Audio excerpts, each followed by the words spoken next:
Controller के बारे में बात करेंगे, उसका नाम है फूजी का कंट्रोलर। ये हमारा मल्टी लूप कंट्रोलर है। तो अब हम इसके सप्लाई वगैरह के बारे में बात करेंगे। तो यहाँ पे देखिए मैंने इस कागज़ को बनाया हुआ है, इसको आप स्टॉप करके स्क्रीनशॉट भी ले सकते हैं। जैसे इसकी सप्लाई की बात करें 24 वोल्ट सप्लाई है। फर्स्ट इनपुट की बात करें तो 11 पॉजिटिव है, 12 निगेटिव है। सेकंड इनपुट की बात करें तो 14 पॉजिटिव है, 15 निगेटिव है। कंट्रोल आउटपुट की बात करें तो फर्स्ट आउटपुट इसका 77 पॉजिटिव है, 78 निगेटिव है। अब कंट्रोल आउटपुट सेकंड जो है इसका 79 पॉजिटिव है, 80 निगेटिव है। इसके अलावा अन्य बात करें तो एक यहाँ से हम किसी भी चीज़ में 24 वोल्ट की सप्लाई भी देख सकते हैं, जो कि 81 से 24 वोल्ट एक्सटर्नल सप्लाई के लिए है, और 24 वोल्ट एक्सटर्नल सप्लाई का जो कॉमन होगा वो 61 से निकलेगा। इसके बाद अगर हम बात करें इसके प्रोसेस इनपुट की, तो यहाँ पर हम वोल्टेज के लिए यूज़ कर सकते हैं, वोल्टेज इनपुट के लिए। इसके बाद टीसी भी लगा सकते हैं और आरटीडी का भी डायरेक्ट कनेक्शन कर सकते हैं, जो जैसा कि इस फिगर में दिया हुआ है दोनों तरफ। अब अगर हम प्रोग्रामिंग की बात करें तो फर्स्ट लूप का जो प्रोग्राम बनता है पीआईडी, उसके वेफर नंबर 1 में कोड जाएगा 0041। इसके अलावा 003130 पहले ब्लॉक में, 0000 0882, इसी तरह ऐसा ही पूरा लूप बन करके पीआईडी तैयार हो जाएगा। और सेकेंड लूप के लिए पीआईडी का जो कोड रहेगा वो 0141 रहेगा, और पूरा उसका लूप का ये पूरा प्रोग्रामिंग है। तो अब हम कैसे करेंगे, तो अब हम फूजी कंट्रोलर में देखेंगे। ये हमारा फूजी कंट्रोलर है। इसका मैंने 24 वोल्ट सप्लाई यहाँ से दे रखा है, और इसको मैंने इंडिकेटर से ये वायर के थ्रू पीछे कनेक्ट कर रखा हुआ है, जो इसका आउटपुट बनेगा।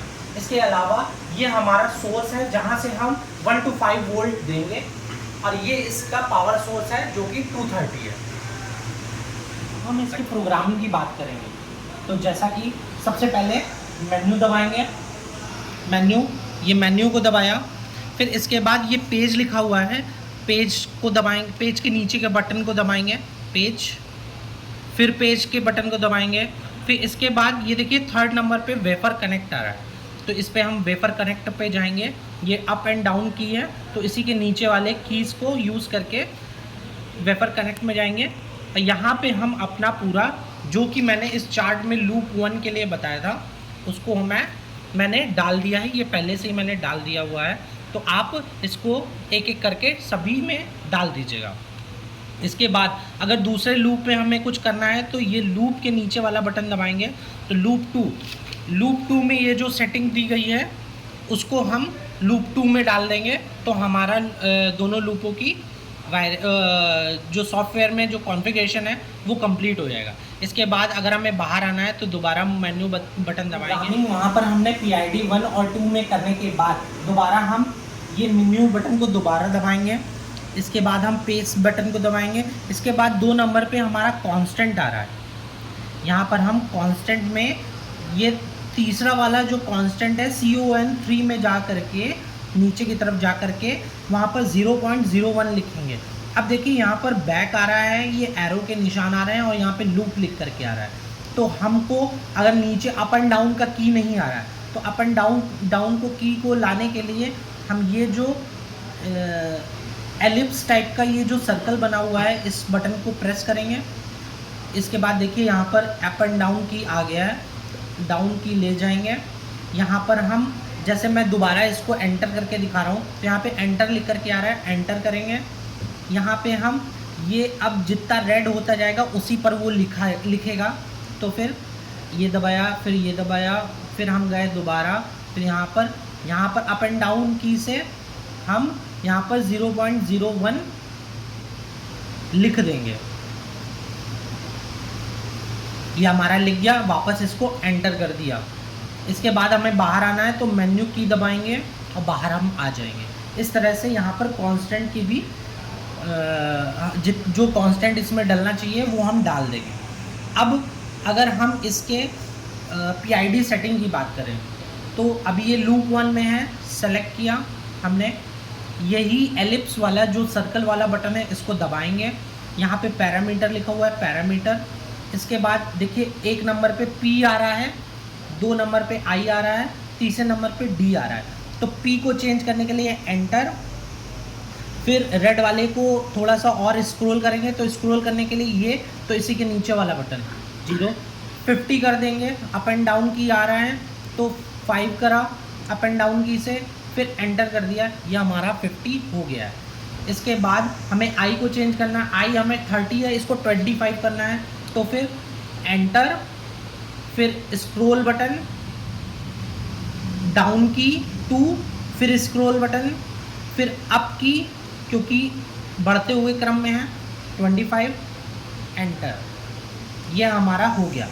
अब यहाँ पे DV हाई को सेट करना है, SV हाई को सेट करना है, SV लो को सेट करना है, PV H को सेट करना है, तो इसी तरह ये आ जाएंगे। अभी ये यहाँ पे देखिए कॉर्नर में 1/2 यानी कि ये 2 पेज का है, ये अभी हम पहले पेज पे है, तो दूसरा पेज कैसे आएगा, यही एलिप्स वाले बटन को दबाएंगे। अब यहाँ पर पेज बटन आ गया है, तो पेज बटन दूसरे वाले पेज में जाने के लिए यही पेज वाला बटन दबा देंगे। अगर हम इसके एक्शन की बात करें, अभी ये रिवर्स में है, अगर हम इसमें 2 तरीके के एक्शन होते हैं, रिवर्स और नॉर्मल। तो रिवर्स और नॉर्मल यानी कि 0 to 100 या 100 to 0, तो इसको यहाँ से सेट कर लेंगे कि आपको एक्शन कैसा चाहिए, तो यहाँ से वो सेट हो जाएगा। जो इसकी प्री सेटिंग थी वो मैं दोबारा कर दे रहा, रिवर्स में एंटर कर दिया। अब मेन मुद्दा ये आता है कि जो हमने प्रोग्राम डाला है उसको हम सेव कैसे करते हैं। तो दोबारा हम यहाँ से शुरुआत करते हैं, तो मेन्यू दबाना है, ये पेज बटन दबाना है, फिर से पेज बटन दबाना है।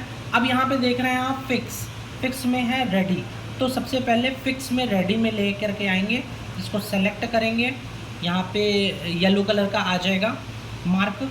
अब इसको डाउन की से हम वेट कराएंगे और फिर एंटर कर देंगे। इसके बाद हम ऑल पे जाएंगे, ये रहा ऑल वाला सिलेक्शन, यहाँ पे रन लिखा हुआ है, इसको सेलेक्ट करेंगे। इसके बाद अप एंड डाउन की से इसको स्टॉप करेंगे एक बार, और फिर स्टॉप करने के बाद यहाँ पर एक इंडिकेशन आने लग जाएगा तो कि प्रोग्राम अभी स्टॉप हो गया। अब इसको दोबारा हम इसको रन करा देंगे, तो ये हमारा जो प्रोग्राम अभी हमने जो डाल दिया है वो सेव हो गया। अब अगर हमें MV को चेंज करना है, तो MV को चेंज करने के लिए जैसा कि यहाँ पे MV को चेंज करने के लिए ये अप एंड डाउन, ये MV को चेंज करना है, इससे है यहाँ पे आप देख सकते हैं स्क्रीन पे कि ये MV चेंज हो रहा है। अब इसको अगर फास्ट में करना है अप एंड डाउन, तो ये बीच वाला प्रेस करेंगे और फिर ये साइड में इसको ऊपर से प्रेस करेंगे, तो ये फास्ट से ओपन या फिर क्लोज की तरफ जाएगा। और जैसा कि हम चेक कर रहे हैं कि हम यहाँ पे MV को घटा या बढ़ा रहे हैं, तो उसी हिसाब से यहाँ पर भी हमारा इंडिकेटर में भी बढ़ रहा है और फिर घट रहा है। अब हम इसमें इनपुट डाल करके देंगे, कोई भी इनपुट मैं देता हूँ, जैसे 1 to 5 वोल्ट में काम करता है, तो 1 to 5 वोल्ट के लिए हमने यहाँ पर अभी सोर्स ऑफ है तो सोर्स को ऑन किया। इसके बाद हमने 1 वोल्ट, 2 वोल्ट, 3 वोल्ट, 4 वोल्ट और 5 वोल्ट, जैसा कि मैंने ये घटा बढ़ा रहा हूँ, तो यहाँ पर भी हमारा जो PV है वो घट या बढ़ रहा है, तो यानी कि ये हमारी प्रोग्रामिंग एकदम सही है। अगर हम इसको ऑटो में डालेंगे तो ये PV घटाने या बढ़ाने से हमारा कंट्रोलर का जो मूवमेंट है ओपन या क्लोज, वो हमारा इंडिकेटर में डिफ्लेक्ट हो रहा है, तो यानी कि हमारा कंट्रोलर सही है।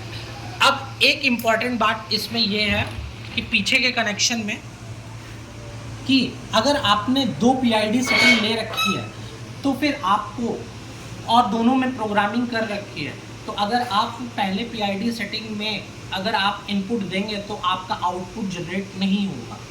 तो इसके लिए हमें क्या करना पड़ेगा, जो दूसरा वाला जो आउटपुट निकला हुआ है उसमें हमें 250 ओम का रेजिस्टेंस लगाना पड़ेगा, उसके बाद ही पहला वाला जो आउटपुट है वो अच्छे से काम करेगा। अगर आप दोनों लूप काम कर रहे हैं तो वो वैसे ही चलेगा, लेकिन अगर आप केवल 2 PID सेटिंग करने के बाद में अगर आप एक ही लूप यूज़ कर रहे हैं तो आपको दूसरे के आउटपुट में 250 ओम का कोई भी लोड लगाना पड़ेगा। जैसा कि इसका जो आउटपुट सेकंड वाला मैं बता देता हूँ नंबर, सेकंड आउटपुट 79 और 80 है, तो इसके बीच में एक रेजिस्टेंस 250 ओम का लगाना पड़ेगा। ये है हमारा फूजी का कंट्रोलर। इसके बारे में कोई भी आपके और भी क्वेश्चन आते हैं आपके दिमाग में या फिर आपको कुछ समझ में नहीं आता है तो आप कमेंट बॉक्स में कमेंट कर सकते हैं, मैं उचित समय पर उसका जवाब देने की कोशिश करूँगा। धन्यवाद।